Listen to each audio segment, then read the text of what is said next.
नमस्कार दोस्तों। जोश IAS PCS के यूट्यूब चैनल पे आप सभी का स्वागत है।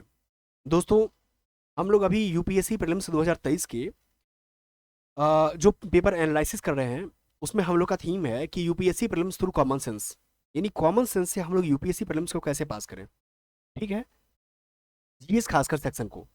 तो इस common sense elimination method, knowledge, tricks, technique सारे अप्लाई करते हुए हम लोग इजीली तरीके से इस चीज़ को सॉल्व करने की कोशिश करते हैं। चलते हैं दोस्तों। इससे पहले हम लोग दोस्तों 1 से लेकर के 70 तक क्वेश्चन हम लोग कर चुके हैं डिफरेंट एपिसोड में। आप जरूर उसे देखें, क्योंकि वहां पर मैंने कई different different elimination method, common sense, knowledge का जिक्र किया है, ट्रिक्स का जिक्र किया है, जो आपके लिए लाभकारी सिद्ध हो सकता है 2024 के, यदि आप अटेम्प्ट लेना चाह रहे हैं, 2025 में अटेम्प्ट लेना चाह रहे हैं तो। चलते हैं दोस्तों 71 नंबर क्वेश्चन। यहाँ देखिए दोस्तों, पहले दफा में मैं आपको बता चुका हूँ कि फैक्ट क्या होता है, डेटा। फैक्ट, डेटा क्या होता है, गलत होता है। मैं बिना सोचे मैं इसको कैंसिल कर दिया। अब यहाँ ये मेरा गलती हो गया। अब ये मेरा कैंसिल हो गया, और ये भी मेरा कैंसिल हो गया। अब या तो दो होगा या तो डी होगा। ठीक है, अब देखते हैं। सूक्ष्म लघु मध्यम उद्योगों के लिए को दिए गए सभी बैंक ऋण प्राथमिक क्षेत्र में आता है। बिल्कुल सही, एमएसएमई का जो भी ऋण आता है प्राइमरी सेक्टर में आता है दोस्तों, क्योंकि प्राइमरी सेक्टर में ही उसको हम लोग रखते हैं, इसीलिए मेरा आंसर दो हो गया।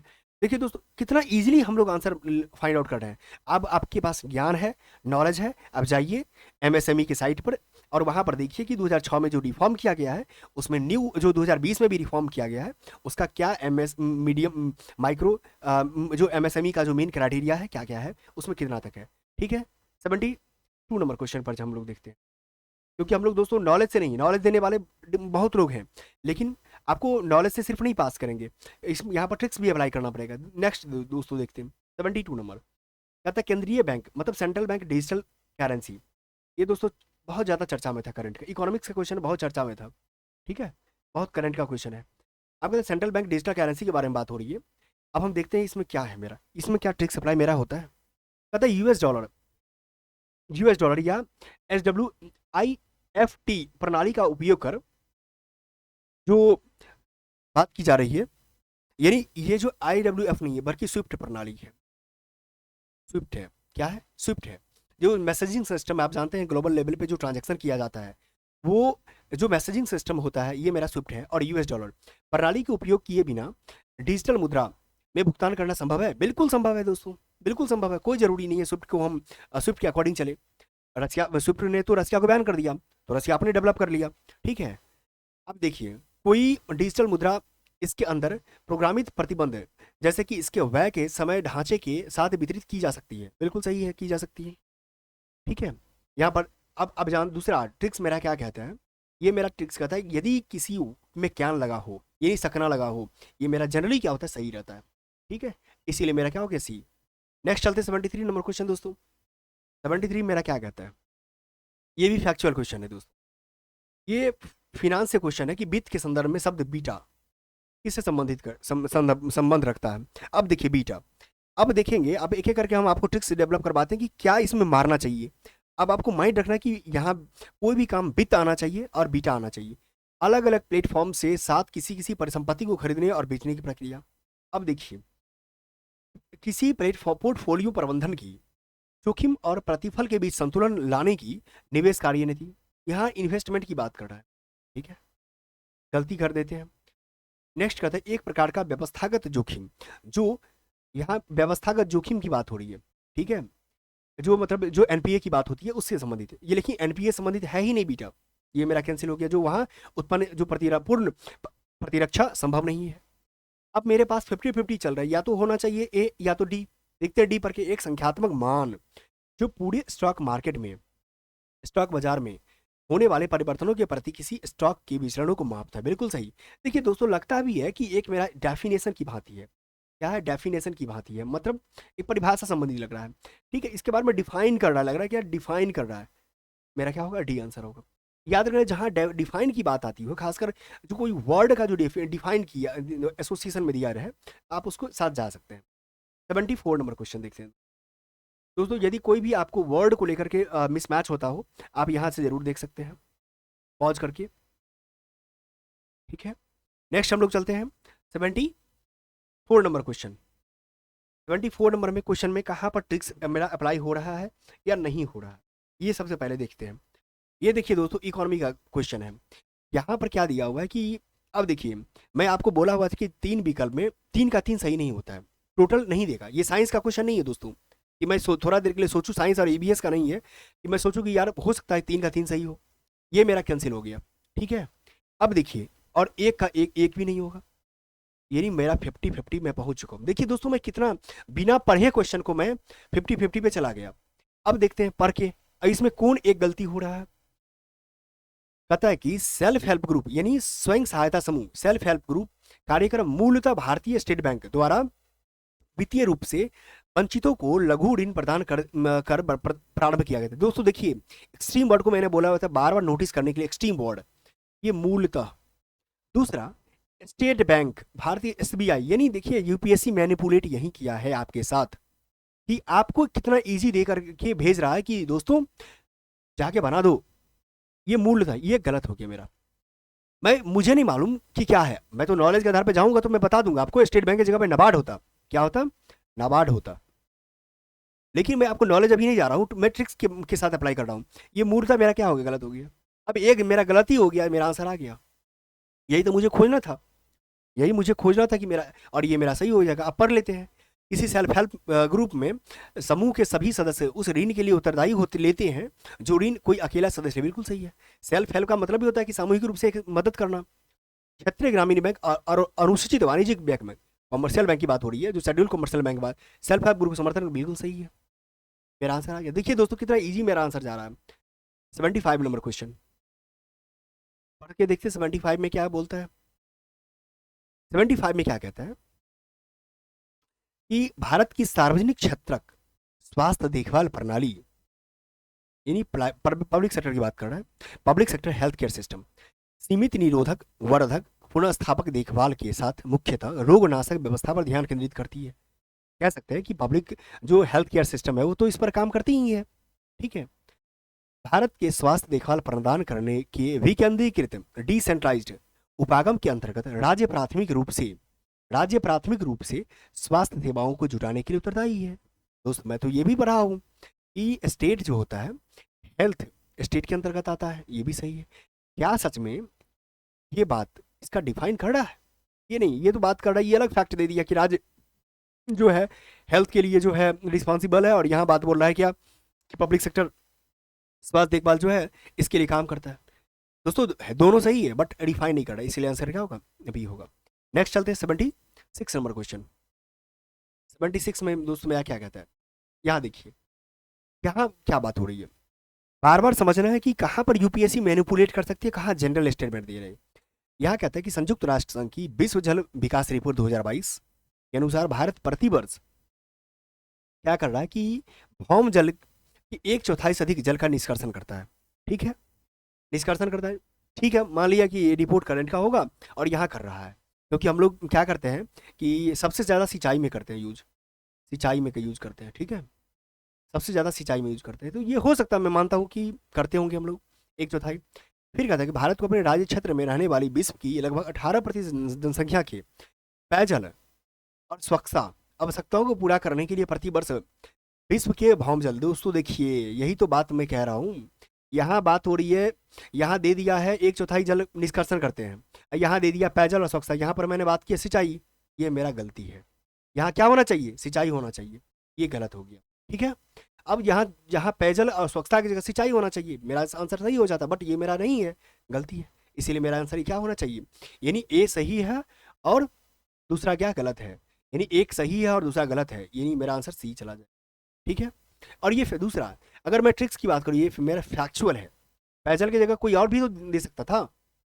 भारत में आप भारत से को आप जानते हैं, भारत के ज्योग्राफी को पढ़े हैं कि हमारे यहाँ सिंचाई के लिए सबसे ज़्यादा ग्राउंड वाटर का क्या किया जाता है, एक्सट्रैक्टर किया जाता है। चलते हैं हम लोग नेक्स्ट क्वेश्चन, 77 नंबर क्वेश्चन। यहाँ क्या कहता है 77 नंबर में, क्या कहता है क्या, यहाँ पॉलिटी का क्वेश्चन है। क्या है, पॉलिटी का क्वेश्चन है। पॉलिटी के क्वेश्चन में भी जानते हैं दोस्तों 3 का 3 सही नहीं होता है, ठीक है, 3 का 3 सही नहीं होगा और एक भी नहीं सही होगा, यानी 50-50 पर चले गए हम।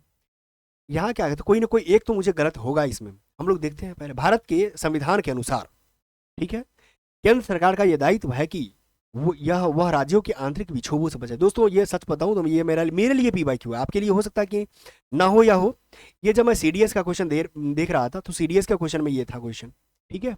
ये सीडीएस का क्वेश्चन यूपीएससी ही लेती है और सीडीएस में ये क्वेश्चन पूछा हुआ था, शायद मैं याद कर 2015 का क्वेश्चन है, ठीक है। ये मेरा सही हो गया। और ये आर्टिकल्स की बात करूं नॉलेज का, तो ये आर्टिकल्स 355 है और शायद प्रश्न में भी दिया हुआ था 355। कहता है कि भारत का संविधान राज्यों को निवारक निरोध में रखे जा रहे किसी व्यक्ति को विधि काउंसिल जो है काउंसिल उपलब्ध कराने से छूट प्रदान करता है। बिल्कुल सही है दोस्तों, ये आर्टिकल्स 22 की बात कर रहा है। फंडामेंटल राइट में आप पढ़ेंगे जो आर्टिकल्स 22, ठीक है, इससे संबंधित बात कर रहा है, ये भी सही है, ठीक है। अब यहाँ आतंकवाद निवारक निरोधक यानी पोटा के बारे में बात हो रही है। प्रिवेंशन ऑफ टेररिज्म एक्ट 2002 के अनुसार पुलिस के समक्ष अभियुक्त की स्वस्वीकृति को साक्ष्य के रूप में प्रयुक्त नहीं किया जा सकता। ये गलत है दोस्तों। ये पोटा के तहत जब आप आते हैं पोटा के तहत, तो इसमें जब पुलिस के सामने आप ये बोल देते हैं कि अगर कबूल कर लेते हैं कि मैंने जुर्म किया है, तो आपको ये माना जाएगा साक्ष्य, ठीक है। ये गलत है यहाँ पे, इसलिए मेरा आंसर क्या होगा, बी होगा। नेक्स्ट चलते हैं दोस्तों 78 नंबर क्वेश्चन। 78 नंबर क्वेश्चन क्या कहते हैं, 78 नंबर दोस्तों। हम लोग नॉलेज के आधार पर नहीं चलते हैं, नॉलेज के आधार पर भी हम लोग बात करेंगे। हम आगे फिर से जो है इस पर सब 2023 का एग्जाम होने से पहले मैं 2023, क्योंकि 2023 का पेपर सर जानते हैं दोस्तों कि बहुत ज़्यादा परिवर्तन किया, इसीलिए मैं 2023 का पेपर को नॉलेज के बेसिस पर भी लेके आऊँगा सीरीज कि नॉलेज से कैसे इसको डील किया जाए। अभी तो मैं ट्रिक्स पर चल रहा हूँ, थोड़ा थोड़ा नॉलेज अप्लाई कर रहे हैं कि क्या होना चाहिए क्या नहीं होना चाहिए। 78 नंबर, कौन सा एक देश जो है दशकों से गृह कलह और खाद्य संकट से त्रस्त है, ठीक है। अब देखिए कोई ना कोई अफ्रीकी देश ही होगा जो मैं सोचा एग्जामिनेशन हॉल में, ठीक है। अफ्रीकी देश है, अफ्रीकी देश में अब देखिए यहाँ पर अंगोला, ये भी अफ्रीकी देश है। इक्वाडोर जो है वहाँ का है, दक्षिण अमेरिका का है, तो ये तो नहीं होगा। अंगोला, कोस्टारिका भी नहीं होगा, ठीक है। अब आता है अंगोला और सोमालिया। तो इसको मैंने क्या किया, इसको कैसे करना चाहिए, इस बेसिस पर गया कि यार कहाँ होना चाहिए। तो मैंने देखा कि सोमालिया में जो है हाल ही में खासकर सीड कंट्री जो देश है, आपको जब पढ़ेंगे, अगर ये आप देखें इन चीज़ों को, ये मेरा क्या हो गया, ये देश मेरा जो है हो जाता है सीड कंट्री। इसको मैं सीड कंट्री बोलता हूँ, ठीक है, सीड कंट्री बोलता हूँ। क्यों, क्योंकि D for Djibouti, E for Eritrea, E for Ethiopia और एस फॉर सोमालिया, ठीक है। और यहाँ पर जो है खाद्य संकट भी रहा है और इस तरीके से, और इन देशों में ये प्रॉब्लम रहता है, इसीलिए मैं इसका आंसर क्या मार दिया, डी मार दिया, ठीक है। इसको हॉर्न ऑफ अफ्रीका देश भी बोलते हैं, इसको हॉर्न ऑफ अफ्रीका देश भी बोलते हैं, ठीक है दोस्तों। नेक्स्ट 79 नंबर क्वेश्चन दे, थोड़ा थोड़ा नॉलेज के बारे में भी जिक्र कर लेते हैं और ट्रिक्स पर चलते हैं। 79 नंबर में क्या कहते हैं, ये बायोडाइवर्सिटी से क्वेश्चन है, ठीक है। अब देखते हैं इसमें क्या है, बायोडाइवर्सिटी में क्या क्वेश्चन ले रहा है।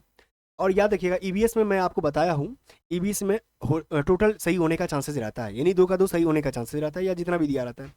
भारत में जैव विविधता प्रबंधन समिति नगोया प्रोटोकॉल ये उद्देश्य को दोस्तों बिल्कुल नगोया और कार्टेजाना प्रोटोकॉल का संबंध जो है जैव विविधता बायोडाइवर्सिटी से जुड़ा हुआ है, नगोया और कार्टेजाना, ये मेरा सही हो गया। जैव विविधता प्रबंधन समितियों के अपने क्षेत्राधिकार के अंतर्गत जैविक संसाधनों तक पहुंच के लिए संग्रह शुल्क लगाने की शक्ति सहित पहुंच और लाभ सहभागिता निर्धारित करने के लिए महत्वपूर्ण प्रक्रिया, बिल्कुल सही है। इसका आंसर क्या होगा दोस्तों, ट्रिक्स भी कहती है कि इस टाइप से क्वेश्चन आए तो मेरा क्या हो, इसमें चेंजिंग करने का इसको जेनेरिक स्टेटमेंट कह सकते, इसको जेनेरिक स्टेटमेंट में कह सकता हूँ, ठीक है। चलते दोस्तों नेक्स्ट, मेरा नेक्स्ट क्वेश्चन क्या है, 80 नंबर क्वेश्चन। 80 नंबर क्वेश्चन मेरा क्या कहता है, कहता है कि भारत के राष्ट्रपति, ये पॉलिटी से क्वेश्चन, निर्वाचन भारत के राष्ट्रपति। दोस्तों सच बताऊं ये मुझे क्वेश्चन देख करके हंसी आती है, ठीक है, कि यूपीएससी क्या टेस्ट करना चाहता है। यार मुझे यूपीएससी पास करवा करके जनरलाइज्ड एक चाहते हो कि जनरलाइज्ड पर्सन बनाना, और एक चाहता है रिसर्चर बनना। रिसर्चर चाहिए तो फिर रिसर्च जैसे पढ़ाई करेगा स्टूडेंट एस्पेरेंट, और या तो चाहते जनरल होकर रहे कि हर सब्जेक्ट पढ़े, उसका कुछ समझबूझ होनी चाहिए। तो इस टाइप से प्रश्न तो नहीं यूपीएससी को पूछना चाहिए। ये क्वेश्चन देखने से ही मेरा दिमाग खटक गया कि कैसे क्या क्या क्वेश्चन पूछ रहा है यूपीएससी, ठीक है। आप पढ़िए, आपको भी लगेगा कि क्या क्वेश्चन पूछ रहा है। अभी तक में क्या पैटर्न था कि हाँ, राष्ट्रपति के चुनाव में कौन भाग लेता है, राष्ट्रपति का क्या वर्क कल्चर है, राष्ट्रपति सेशन के लिए जो पार्लियामेंट्री सेशन होता है उसके संबंध में क्या करता है, राष्ट्रपति का जो विवेकाधीन शक्ति क्या है, राष्ट्रपति क्या क्या काम कर, मतलब हर टाइप से इस टाइप से क्वेश्चन था। अब ये देखिए, कहते हैं कि संसद, हालांकि ये मेरा सही हो गया, बट मैं कह सकता हूँ मेरा ये तुक्का से सही हो गया। ठीक है, ये जिसको तुक्का बोलते हैं ना, तुक्का, ये तुक्कागिरी, ये मेरा तुक्का से सही हो गया। ठीक है, ये मेरा नॉलेज, इसमें नॉलेज काम नहीं आया, ये मेरा तुक्का सही हो गया। कहता है क्या, हम मैंने क्या कैंसिल किया वो मैं बता रहा हूँ आपको। संसद के दोनों सदनों में, संसद के दोनों में से किसी भी सदन या राज्यों के विधानसभाओं में नाम निर्दिष्ट किए गए सदस्य निर्वाचक मंडल में शामिल किए जाने के लिए भी मतलब एलिजिबल है, मतलब अरहर है। ये गलत है, क्योंकि हम लोग जानते हैं कि इसमें जो होता है एलिजिबल में की बात किया जाए, सदन में जो होता है दोनों सदन में से सिर्फ और सिर्फ इलेक्टेड होता है, नॉमिनेटेड नहीं होता। क्या होता है, इलेक्टेड होता है। यहाँ पर दोनों की बात कर रहा है, दोनों में सभी के बारे में बात कर रहा है। ठीक है, इसलिए मेरा ये गलत हो गया। ये बात के देखिए, निर्वाच्य विधानसभा सीटें जितनी अधिक होती है उस राज्य की प्रत्येक एमएलए की वोट की मान उतना ही अधिक हो। दोस्तों आप जानते हैं, ये थोड़ा अगर नॉलेज के थोड़ा सा मैं जिक्र करूँ आपको, आप जानते हैं कि इसका क्या होता है वैल्यू बराबर, अगर यहाँ की वैल्यू तो होता है क्या, नंबर ऑफ जो एमएलए होता है, नंबर ऑफ एमएलए जो होता है, एमएलए बटा पॉपुलेशन होता है। क्या होता है, टोटल पॉपुलेशन होता है। अगर मान लिया जाए ये ज़्यादा होगा तो ये वैल्यू भी ज़्यादा होगा, पॉपुलेशन ज़्यादा होगा तो ये वैल्यू कम हो जाएगा। यहाँ पर क्या बोल, यहाँ पर बात कर रहा है कि अधिक है तो उस राज्य में क्या है, एमएलए की वोट की संख्या उतना उतना ही अधिक होता है। दोस्तों ये है, बट ये क्या है, गलत है। क्या है, सबके साथ अप्लाई नहीं होता ये फॉर्मूला। मध्य प्रदेश की प्रत्येक जो एमएलए के वोट के मान केरल के प्रत्येक एमएलए के वोट के मान से अधिक है। दोस्तों ये तो मुझे पता नहीं था, ये मैंने राज्य के नाम पर देखा कि यार हो सकता है राज्य देकर के गलती किया होगा, मैनिपुलेट किया होगा, इसलिए मैं इसको गलती कर दिया। नेक्स्ट आप पढ़ के देखिए 4 नंबर। 4 क्या कहता है, 4 कहता है कि पुडुचेरी के प्रत्येक एमएलए के वोट का मान अरुणाचल प्रदेश के प्रत्येक एमएलए का कैंसिल करने के लिए ये भी कर सके, लेकिन ऐसा विकल्प था नहीं कि और भी कोई इसमें से कोई भी नहीं, इसीलिए मैंने एक को सही कर दिया। ठीक है, अब देखिए यहाँ पर, यहाँ क्या, अब अच्छा दूसरा, अगर मैं बताऊँ ट्रिक्स, ट्रिक्स क्या होना चाहिए, ट्रिक्स मेरा क्या कहता है, और ऑफ दीज नहीं होगा। ठीक है, बट ये ट्रिक्स मेरा फेल हो गया यहाँ पे, कि यहाँ पर क्या, अगर मैं मान लिया कि या इसका एक कैंसिल कर देता तो मेरा गलती हो जाता। इसका आंसर क्या होगा, एक होगा, केवल एक, आपने देखा। ठीक है दोस्तों, हम लोग क्या कर, अभी तक में जो है 80 क्वेश्चन देख चुके हैं, और इससे आगे का सीरीज जो है नेक्स्ट वीडियो में हम लोग देखते हैं। ट्रिक्स नॉलेज, थोड़ा बहुत knowledge, fully tricks elimination method लगा करके हम लोगों ने 2023 का पेपर को डील करने की कोशिश किया है। आप लोग इससे पहले नेक्स्ट वीडियो देखेंगे, इससे पहले अगर नहीं देखे तो आप जाकर के जरूर देखें। दोस्तों लाइक शेयर एंड सब्सक्राइब करना इस चैनल को ना भूलें, क्योंकि आपके लिए मैं बहुत एनालिसिस के बाद मैं इस चीज़ को रिसर्च कर रहा हूँ कि क्या सही होना चाहिए। ठीक है दोस्तों, धन्यवाद।